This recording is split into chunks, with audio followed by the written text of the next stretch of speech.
Tahun 1887 disebut-sebut sebagai Golden Jubilee, yakni saat Kerajaan Inggris Raya merayakan 50 tahun Ratu Victoria bertahta. Dalam acara ini, para bangsawan dari seluruh wilayah kerajaan berkumpul di Windsor Castle. Sang ratu, yang memang punya ketertarikan khusus pada wilayah kekuasaannya, India, merasa terhibur setelah tahu kalau pelayan Indianya sudah ada di ruang makan. Maka dia merekrut 2 pelayan yang dipekerjakan selama setahun sebagai pelayan khusus. Salah satu dari pelayan tersebut adalah Abdul Karim.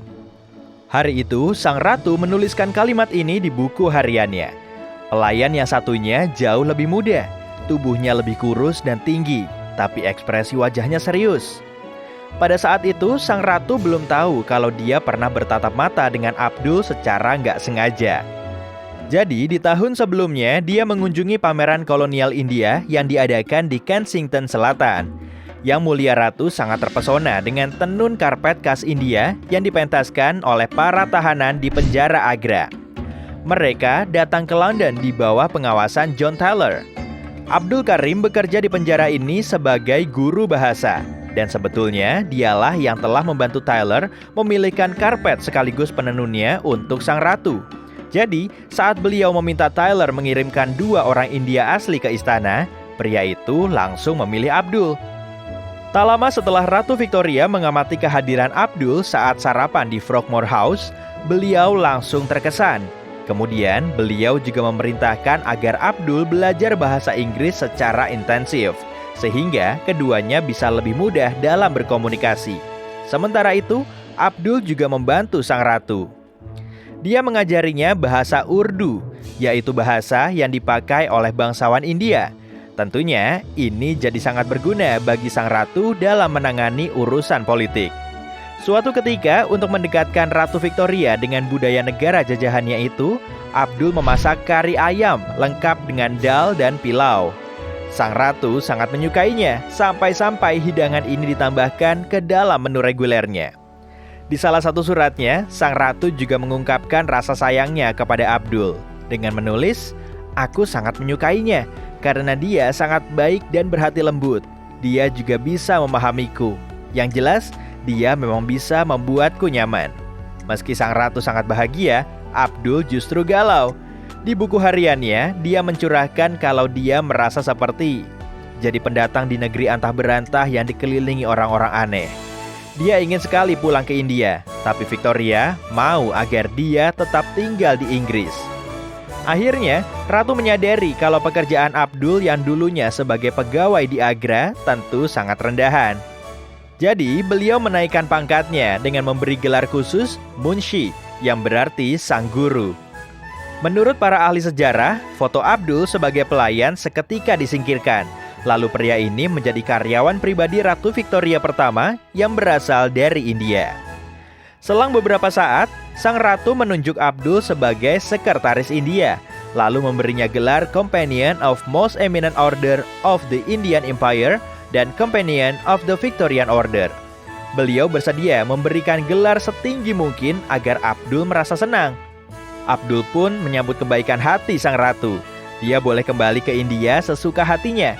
Saat ratu tahu kalau pria itu merindukan keluarganya, beliau langsung menyiapkan ruangan khusus yang bisa dipakai keluarganya tiap kali mereka berkunjung. Kamu bisa mengamati sendiri kan kalau sang ratu dan munsinya ini sangat dekat? Kemanapun sang ratu pergi, Abdul selalu menemaninya.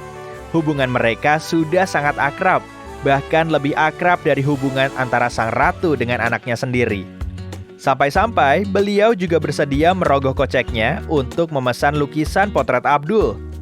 Ada juga laporan yang menuliskan kalau beliau mengirimkan surat ke sang munsi dengan tanda tangan ibumu tersayang dan teman terdekatmu. Meski begitu, gak ada yang bisa mengonfirmasi adanya hubungan romantis di antara keduanya.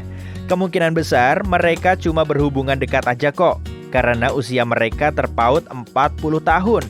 Tapi uniknya, beberapa orang di istana akan memanggil Abdul dengan sebutan John Brown dari India. John Brown sendiri adalah orang kesayangan ratu yang telah meninggal dunia beberapa tahun sebelum beliau mengenal Abdul. Suatu ketika, ratu juga memindahkan Abdul ke kamar yang paling mewah di kastilnya. Dan kebetulan kamar ini juga sebelumnya ditempati oleh John Brown. Nah, di sini kita bisa melihat dengan jelas lah ya, sang ratu memang sangat mengagumi Munshi-nya itu. Jadi kamu pasti bakal ngira kalau semua penghuni istana kurang menyukainya. Meskipun persahabatan antara Ratu dan Abdul makin dekat, orang lain gak ada yang sreg dengan kenaikan pangkatnya yang begitu cepat. Apalagi, Abdul selalu menemani sang ratu pergi kemanapun. Dia juga boleh duduk di kursi yang paling terhormat di berbagai acara. Mungkin mereka iri dengan Abdul, tapi kemungkinan besar sih karena mereka merasa lebih superior dari dia yang cuma berasal dari India.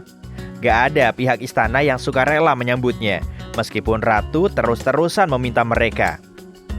Pihak istana Inggris mati-matian membujuk sang ratu agar yakin kalau Abdul cuma pria arogan yang ingin mencari keuntungan. Namun, beliau nggak mau menggubris komentar negatif tentang pria itu. Bahkan ada catatan yang menuliskan, suatu hari Abdul membawa keluarganya ke Inggris. Hal ini sudah biasa dia lakukan, kan? Nah, bros ratu tiba-tiba hilang, lalu ditemukan di toko perhiasan di Windsor. Atas kejadian ini, pihak istana menuduh saudara ipar Abdul. Namun, Victoria malah percaya saudaranya itu kebetulan menemukan bros tersebut. Lagi pula, menurut tradisi India, barang temuan kan bisa disimpan oleh orang yang sudah nemu. Ada juga cerita mengenai Pangeran Wales yang nantinya menjadi Raja Edward ke-7. Beliau menjamu ratu untuk makan malam, lalu menempatkan Abdul bersama para pembantu. Dia yang sudah terbiasa dengan posisinya langsung tersinggung dan kembali ke kamarnya. Situasi serupa juga terjadi saat Abdul menolak menghadiri pernikahan cucu Victoria, Princess Victoria Melita of Saxe-Coburg and Gotha, karena dia ditempatkan di galeri bersama para pelayan.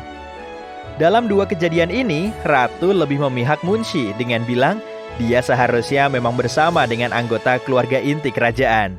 Kian lama, ketegangan antara pihak istana dan sang Munshi semakin terasa. Ratu yang semakin renta juga tahu kalau beliau wafat, Abdul nggak akan bisa tinggal di lingkungan istana. Jadi, beliau berniat untuk mengamankan masa depan Abdul. Lalu, beliau meminta orang penting di India untuk mengurus sebidang tanah di pinggiran kota Agra. Ratu juga memberinya sejumlah uang. Selain itu, beliau mengucurkan uang pensiun untuk ayah Abdul di India, dan beliau juga menaikkan pangkat mantan atasannya, John Taylor. Ratu Victoria wafat pada tahun 1901. Sebelum beliau wafat, Raja Edward ke-7 mengizinkan Abdul untuk mengurus ratu kesayangannya dalam perjalanan terakhirnya. Abdul menjadi orang terakhir yang melihat beliau di dalam petinya. Sesaat, Raja menyita dan membakar semua surat Victoria dan Abdul. Beliau juga memerintahkan sang Munshi dan semua pelayan India lainnya untuk segera pulang ke negaranya. Jadi, sang raja telah mengambil langkah untuk menghapus Abdul dari sejarah istana agar reputasi kerajaan Inggris tetap bersih. Setelah kembali ke India, Abdul hidup damai di rumah megah pemberian ratu. Dia meninggal di usia 46 tahun tanpa memiliki anak. Untungnya, keponakannya berhasil menyimpan buku harian, surat, dan foto-fotonya. Nama Abdul benar-benar terlupakan selama seabad. Hingga jurnalis Inggris, Shrabani Basu, tak sengaja menemukan fotonya.